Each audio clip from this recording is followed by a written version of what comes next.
Recordemos que la historia, totalmente importante la historia para nosotros como pueblo, qué es lo que ha venido sucediendo desde el inicio, desde que el Eterno escogió a un hombre y para establecer una familia y luego una descendencia y formar un pueblo. Es muy importante esto, como poniendo como ejemplo a nosotros, o sea, como familia. Si nosotros no conocemos la historia de nuestros antecesores, no vamos a entender nada, ni vamos a tener una identidad, ¿no es cierto? Como individuo, como familia, como sociedad, como nación. Identidad. Entonces, vamos a ver, hermanos, qué es sinagoga. Cómo fue la sinagoga desde el comienzo y cómo ha ido evolucionando y cambiando hasta lo que nosotros en nuestros oídos, en nuestro entendimiento, cuando escuchamos sinagoga, ¿qué idea se nos viene? Pero ahora vamos a ver la realidad de una sinagoga. El término sinagoga proviene del hebreo Bait HaKnesset, casa de asamblea, y Bait Tefilá, casa de oración. En judaísmo posterior en idioma yidis como shul y en ladino esnoga o kaal. Origen de las sinagogas. La sinagoga, palabra en griego, en la cual la congregación se reunió para adorar y recibir la instrucción religiosa relacionada con ella, se convirtió en la institución central del judaísmo religioso en los exilios. Se considera de origen antiguo, tomando como fundamento la época de Mosé, ver, Éxodo 18:20 y Crónicas 16:39. Y vemos nosotros que el término congregación, que más adelante lo vamos a ver ahí, que es lo que dice en el diccionario Strong. Entonces vemos el término de sinagoga, como era al principio, muy importante, muy claro, donde se recibía instrucción. Por eso a Moisés fue dada la instrucción para gobernar un pueblo. Estamos viendo gobierno, estamos viendo ahí la Keilah, la gran Keilah, la gran congregación, la asamblea también lo dice en otros términos, y ese es el significado de sinagoga. Vemos que, como estábamos viendo aquí, lo que la palabra en griego, sinagoga, ¿verdad? Que es como las conocemos ahora, pero hoy ya estamos conociendo verdaderamente que el pueblo de Israel, la gran congregación, es una gran sinagoga. Eso es lo que estamos aprendiendo ahora. En este sentido, debemos señalar que el filósofo judío Filón de Alejandría, en Egipto, afirma que los esenios tenían salas de reunión llamadas sinagogas, sinagogai. Las excavaciones de Qumran identificaron varias salas que funcionaban en esta capacidad. Dado que se construyeron durante el reinado de Alexander Janeo, rey asmoneo de Judea 103 a 76 a.C., y, por lo tanto, son anteriores a la sinagoga Gamala, en la antigua ciudad de Gamala, estas salas representan los primeros ejemplos de sinagogas de Eretz, tierra de Israel, aunque eran sectarias y fuera de la regularidad, además acomodaban reglas para su certificación. Entonces, la necesidad, como ya no tenían el templo, estaban en otra nación, entonces comenzaron a estudiar en diferentes lugares, que probablemente allí sale ya las sinagogas, pero ya con otra formación, porque ya fueron cambiando e introduciendo leyes que no estaban conforme a la Torá. Las sinagogas o casas de asamblea eran edificios construidos para el culto, un simple local hacía las veces de lugar de reunión, pero también existían grandes edificios para este fin. El número de sinagogas creció al establecerse la lectura pública de la Torá. En el año 70, en el momento de ser sitiada y destruida por las legiones de Tito, Jerusalén contaba con unas 400 sinagogas. Por causa de la dispersión, creadas más sinagogas, pero está hablando aquí que en Jerusalén habían como 400 sinagogas, ¿ya? Pero recordemos, hermanos, como el pueblo estuvo a causa de la dispersión, porque aquí ya en el año 70 también la casa de Judá fue dispersa por causa de los romanos, pero habían las sinagogas donde se estudiaban. Pero aclaremos esto, que ya era con leyes rabínicas. El Talmud menciona numerosas sinagogas en Mesopotamia, entre ellas la de Neardea, y más de 400 sinagogas en Jerusalén antes de la destrucción del segundo templo, mientras que los evangelios evocan las de Nazaret y Cafarnaum. El texto neotestamentario de los Hechos de los Apóstoles indica también que las sinagogas que se encontraban en cada ciudad existían desde hacía muchísimos años antes, Hechos de los Apóstoles 15:21, 16:13, y se citan muchas, entre ellas las de Cirene y las de Alejandría. Schol de Tarso, Pablo, predicó en las sinagogas de Damasco, de Salamina, de Antioquía, y entre otras en Hispania, Epístola a los Romanos 15, 23-24 y Epístola a Timoteo 4, 6-8 confirma que las visitó. Hermano, esto es historia. Vemos ahí en el Talmud que está testificando de que hubieron las sinagogas en Jerusalén. Ahora, en el Nuevo Testamento, es en los evangelios y en las cartas, vemos en las epístolas, y principalmente vamos a mencionar la de Saulo de Tarso o Pablo, en la cual él comienza el ministerio de sinagoga en sinagoga en diferentes lugares. De eso es la escritura, y más que todo en el libro de los Hechos, es muy rico en mencionar eso, en la sinagoga, donde estaban, como él dice, con los que conocen la ley. En Romanos 15 habla de que él saludando y que iba a pasar por España. No sé si ustedes recuerdan eso, porque ya antes habían, en la dispersión ya se habían ido por allá los judíos y ellos también tenían sinagogas. Entonces él iba a ir a las sinagogas que estaban allá en España, de donde salen los judíos sefarditas. Dice, este es aquel que estuvo en la congregación.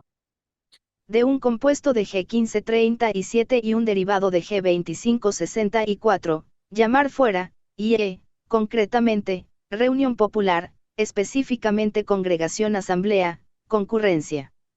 El concepto iglesia de bancas y de un maestro. Es una posterior definición de esta palabra, pero originalmente, se refiere a una nación asentada en un lugar determinado. La palabra congregación, como ya le mencioné, y que el significado es eclesia. Y se refiere aquí de lo que hablamos hace un rato, de que es desde la antigüedad ya se viene mencionando, ¿cierto? La congregación, la gran congregación, que es la verdadera sinagoga. Ahora, en este contexto, en este diccionario, está hablando del significado, que es reunión popular, que ya lo escuchamos, y vemos que es congregación, asamblea. Aquí lo que en el sacrificio de Esteban, entonces está diciendo, esa es la congregación que estaba en el desierto de Sinaí, porque Esteban estaba haciendo un recuento. Y esa es la palabra iglesia que está en la Septuaginta. Entonces, no se refiere a un lugar de un aula de 4 paredes, ¿no? Se refiere a la comunidad del desierto, que era un pueblo asentado en un lugar. Y le usó la palabra eclesia. En la Septuaginta dice eclesia, pero no en el concepto iglesia, como nos explica el hermano, en el concepto iglesia de estar todos sentados en un aula y con un pastor adelante. Entonces, esa es la aclaración que nos hace el hermano, y está muy interesante porque cualquiera que lee desde la perspectiva cristiana piensa que es en un salón, pero aquí vemos que Esteban nos está hablando de una eclesía en el desierto. En el desierto no habían cristianismo, ni habían judaísmo talmúdico. Entonces está hablando de los que estaban viviendo en carpas, ¿no? Esa es la iglesia que se menciona en Hechos 7:38. Veamos estos versículos que están en los Hechos mismos, cuando comienza a anunciarse del reino por medio de los que escogió Yeshua. El 2:4 de los Hechos dice, eran constantes en escuchar la enseñanza de los apóstoles, en la unión fraternal, en partir el pan y en las oraciones. Vemos, hermanos, que esto enseñaban nuestros apóstoles en aquella época. ¿Cómo ha venido cambiándose? Y en la época de los apóstoles mismos y de los discípulos enviados para anunciar el reino, que ¿cómo se reunían? Se reunían en las casas y partiendo el pan en las casas, comían juntos con alegría y sencillez de corazón. En las casas. Pero en las casas no solamente iban a comer, iban a comer el verdadero pan. Saluden a Priscila y a Aquila, mis colaboradores en el Mesías Yeshua. Saluda también a la Keilah de su casa. Vemos ahí que dice la Keilah que está en su casa. Como ya vimos el significado de sinagoga, o sea, diríamos una sinagoga que está en su casa. Nosotros comenzamos también por afuera en reunirnos como están ahora también las raíces hebreas que se reúnen. Aquí, cuando ya nos hemos apartado por orden del Eterno, que teníamos que salir de las naciones al desierto de las naciones, o sea, apartarnos. ¿Para qué? Aquí tenemos el entendimiento y aquí estamos claros, porque de aquí lo que esperamos es el reino. Por eso dice aquí, y los haré entrar en los vínculos del pacto. Si no, allá en las sinagogas de allá afuera, no, aquí es la verdadera sinagoga, mis hermanos. Quedamos claros que esta es la congregación de los entendidos. Muchos tienen sabiduría, muchos conocen la Escritura, conocen la Torá, se la saben de memoria, pero no obedecen. ¿Por qué? Porque les falta el entendimiento, el conocimiento. Por eso nosotros somos pueblo entendido. Pero es importante apartarse, salir de esa comodidad de la ciudad, salir de esas aulas. Es una religión más, pero aquí esto no es religión, esto es pueblo, el pueblo de los entendidos. Este ya es una embajada cuyo gobierno es del Eterno, cuya constitución es la Torá, que son las leyes propias como las que fue dada a Moisés. La llevaré al desierto, esa es Israel, a la esposa, a la novia, y allí haré que se vuelva a enamorar de mí, de Yahweh. Lo hemos dejado, ya estamos viviendo aquí, en esta congregación, como pueblo, en este lugar, hermanos, para poder estar fuertes, para soportar todo lo que viene, que nosotros lo conocemos. Si no tenemos historia, no entendemos nada. Si no conocemos a nuestros padres, ahora conocemos a nuestros padres, nuestros patriarcas. Sabemos qué hicieron ellos, cómo obedecieron, porque ese es el término, obediencia. Mis hermanos, y sigamos en pie, obedeciendo lo que está registrado aquí por el Eterno. Gracias, hermanos. Es historia. ¿Cómo se formaron? Primero salieron del pueblo, ¿no es cierto? Del desierto como un pueblo.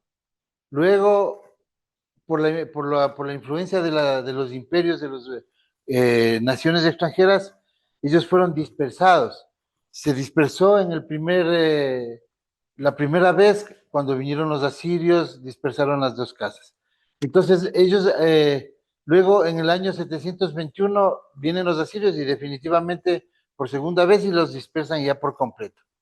Luego vienen los babilonios en el año 585, antes de la era común, antes de Yeshua, y como quedó la casa de Judá, porque los otros eran las 10 tribus, también se los llevan a Babilonia.